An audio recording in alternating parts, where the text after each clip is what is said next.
Hello and welcome to Blockchain Gaming World with me, Jon Jordan.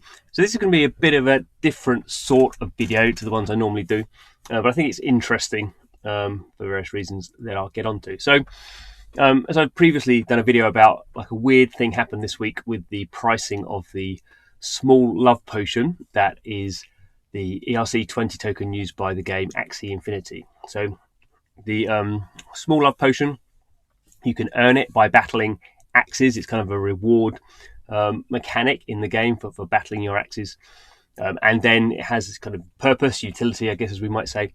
When you want to breed your axes, you need to spend some small love potions in order to breed your axes and get new axes. So that kind of makes kind of sense. It's very, very simple, really. Obviously, the issue with anything on the blockchain, certainly anything on the Ethereum blockchain, is that it is very liquid.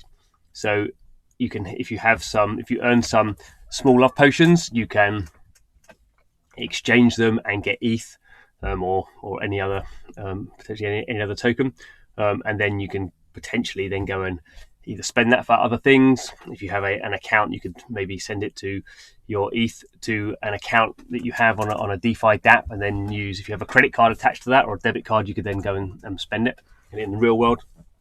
Or you could maybe, if you had a lot of it, kind of cash it out via a centralized exchange. So this is one of the interesting things about kind of blockchain, that the things that are being kind of created, given as rewards, potentially have real world value. And this is a great thing and also a problematic thing.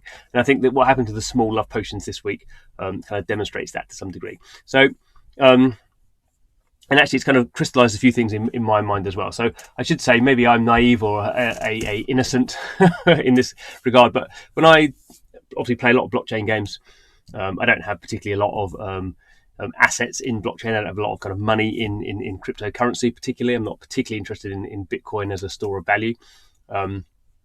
Much more interested in kind of Ethereum and other blockchains that you can do things on. Certainly for gaming, that's kind of my focus. But it is interesting when you start to see things like this. So I've messed around a little bit with Uniswap. So Uniswap is a decentralized exchange called a DEX, and it is and that means using Uniswap, which runs on Ethereum, you can basically take any token that runs on Ethereum and swap it for another token. What's really interesting about Uniswap is it is a kind of a protocol, a smart contract, a group of smart contracts, but anyone can create what we call liquidity pools. So in this case, I didn't create this liquidity pool. So this is what we're looking at here is a liquidity pool for ETH and small love potions. So someone had created this. When I heard about small love potions, I just went and bought some from Uniswap, and then I added them into the liquidity pool that was there.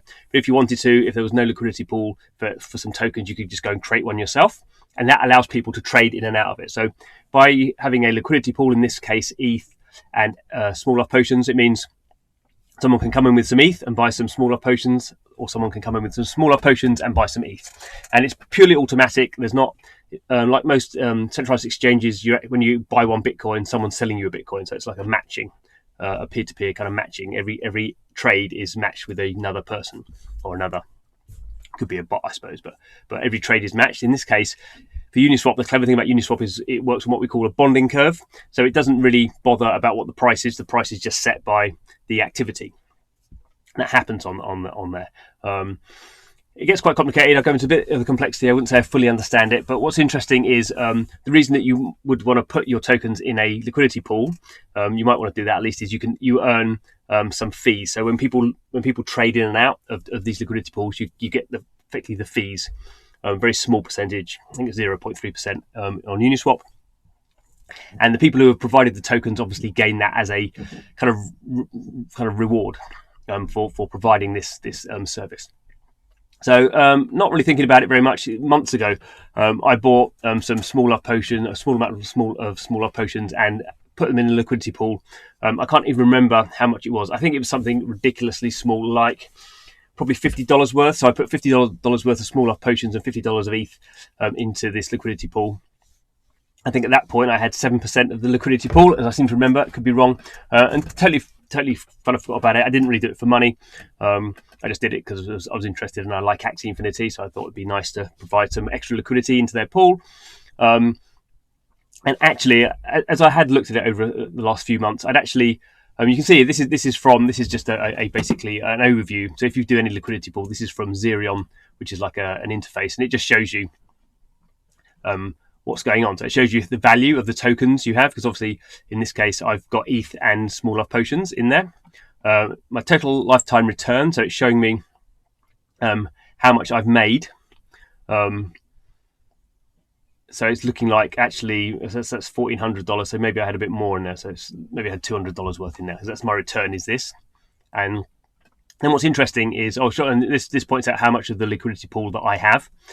So I at that point had 20% of the liquidity pool. And this is return versus hodling. So this is basically saying the change that's happened compared to if you just didn't do the liquidity pool. So it's a bit complicated because in a sense, my lifetime returns are this. So I've made money in one degree, but I've lost money by being in the liquidity pool because I'll explain it in a minute. So it's kind of interesting. And before the small off potion price kind of popped during the week, so it went up like 3,000%.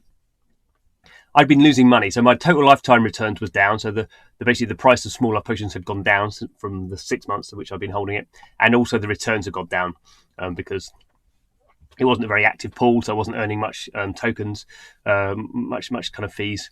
But then this happened, and this is kind of, so for someone like me who's not particularly interested in or say I'm not particularly interested in the value of these things, if I put in say $200 and it's become $1,600, then that's suddenly like, that's interesting. Clearly, what should I do in this scenario? So after telling people that, no, I don't care, it's not about the money, then I was like, oh, maybe I should cash some out. And then I thought about it, and then I thought, no, that's ridiculous. If this is, I'm not doing this for the money. I've actually, made money because obviously I've put in maybe $200, and this is what it's worth now. And so the fact that I potentially have lost money is meaningless because I've made money. So the fact that I could have made more money, that's not the right way to think about it. So maybe this formulation of how it shows liquidity pools is wrong. It is useful actually to know this. And actually, just to explain how this happens is, obviously at the beginning I put in equal amounts, equal value in dollars of Ethereum and small off potions. Over time, as people trade in and out of this, the ratio of how much small off potions 1 ETH will get you changes. So because the price of small off potions went up 3,000%, what was happening in my liquidity pool is people were coming in and buying small off potions, and also swapping them for ETH. Anyway, there was a trading going on there, and your ratio changes depending on the price. So the ratio is always the same depending on price, but the ratio is not always the same. So it's not always 1 ETH. Say it was 1 ETH to 100 small love potions. It could end up being 1 ETH to 1,000 love potions if the price went down, or 1 ETH to 1 small love potion if the price went up. So basically, this means this return versus hodling was, I put in, I think it was off the top of my head, something like 3,000 small love potions, and at this point, I only had 1,000 left because people had been coming in and buying them, which is why the price had gone up clearly. So this is kind of where this kind of return versus hodling thing comes in. It's kind of like if you just kept your small off potions and sold them at the top of the market, you would have made this extra, but you didn't. You put yours into a liquidity pool and people bought them off you.